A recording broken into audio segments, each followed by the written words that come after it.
ایسی کون سی مسٹیکس ہیں جو آپ کو اپنے لیٹر آف ریکمنڈیشن میں نہیں کرنی، کیونکہ موسٹلی اسٹوڈنٹ یہ والی مسٹیک کرتے ہیں جن سے ان کا لیٹر ایکسیپٹ نہیں ہوتا۔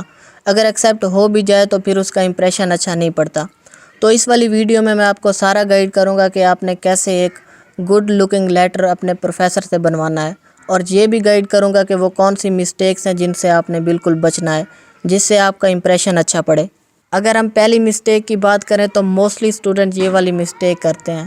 اگر انہوں نے لیٹر بنوانا ہوتا ہے تو وہ فوٹو شاپ پہ چلے جاتے ہیں، جو ان کے پاس پہلے سے لیٹر پڑا ہے اس میں سے صرف ڈیٹا چینج کروا لیتے ہیں، لائک نیم اور پروفیسر کا کانٹیکٹ نمبر، پروفیسر کا نیم، تو یہ مائنر چینجنگ کرا کے وہی پرنٹ کرا کے اسی پہ اسٹمپ اور سائن کروا لیتے ہیں۔ تو یہ بہت بڑی مسٹیکس ہے، آپ نے ایسا بالکل نہیں کرنا۔ آپ نے ایک well structure, well design recommendation letter لکھنا ہے۔ آپ بہتر ہے کہ آپ خود سے لکھیں، اگر آپ خود نہیں لکھ سکتے تو آپ کسی سے لکھوا بھی سکتے ہیں۔ دوسری مسٹیک یہ ہے کہ وہ غلط پروفیسر یا غلط ٹیچر کے پاس اپنا ریکمنڈیشن لیٹر بنواتے ہیں۔ اگر آپ کا اپلائیڈ پروگرام کمپیوٹر سائنس ہے تو بہتر یہ ہے کہ آپ آئی ٹی والے پروفیسر کے پاس جائیں اور اس سے اپنا ریکمنڈیشن لیٹر بنوائیں۔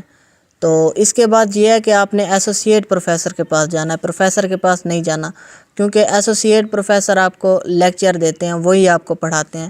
جو پروفیسر ہوتا ہے یا پرنسپل ہوتا ہے اس کی ذمہ داری یہ نہیں ہوتی کہ وہ آپ کو پڑھائے اور آپ کو واچ کرے کہ آپ کا کریکٹر کیسا ہے، آپ کتنے ٹیلنٹڈ ہیں اپنے پروگرام میں۔ تو آپ نے ایسوسیٹ پروفیسر کے پاس جانا ہے اور اس پروفیسر کے پاس جانا ہے جو کہ آپ کے ریکوائرڈ پروگرام کے ریلیٹڈ ہو۔ تو یہ والی مسٹیک آپ نے نہیں کرنی۔ اور اگر ہم تیسری مسٹیک کی بات کریں تو ریکمنڈیشن لیٹر میں جو مینڈیٹری چیزیں ہیں، جو اس کی ریکوائرمنٹس ہیں، اس میں فلفلمنٹ نہیں ہوتی۔ لائک ایک ریکمنڈیشن لیٹر میں سب سے پہلے لیٹر ہیڈ ہوتا ہے جس میں انسٹیٹیوشن کا نام ہوتا ہے اور لوگو بھی، تو یہ صرف نام بھی ہو سکتا ہے یا دونوں ہو سکتے ہیں۔ اس کے بعد جو لیٹر کی اسکرپٹ ہے وہ ہوتی ہے، اور اس کے اینڈ میں پروفیسر کا ڈیٹا ہوتا ہے جس میں اس کا نام، اس کا جی میل، وہ بھی مینڈیٹری ہے، اور اس کے بعد اس کا نمبر بھی آپ مینشن کر سکتے ہیں۔ اور اس کے بعد آپ نے اسے سگنیچر کروانا ہوتا ہے۔ سگنیچر کروا کے ایک جو مسٹیک ہے وہ یہ ہے کہ آپ سٹیمپ نہیں کرواتے، تو سٹیمپ بھی مینڈیٹری ہے، وہ بھی آپ نے کروانی ہوتی ہے۔ سم ٹائم ایکسیپٹ ہو جاتا ہے، لیکن ایک ویل لکنگ ریکمنڈیشن لیٹر میں سٹیمپ بھی ضروری ہوتی ہے۔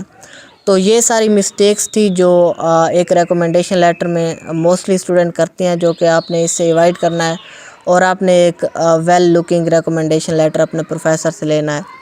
تو ویڈیو آپ کو کیسی لگی آپ کمنٹ کر کے بتا دیں، اور چینل کو بھی سبسکرائب کر دیں۔ جتنی بھی ابراڈ کی اسکالرشپس آئیں گی، کمپٹیٹیو، نان کمپٹیٹیو، اچھی اور ایوریج اسٹوڈنٹ کے لیے، سب کے لیے اسکالرشپ جتنی بھی آئیں گی تو سب سے پہلے آپ کو اسی چینل پہ ملے گی۔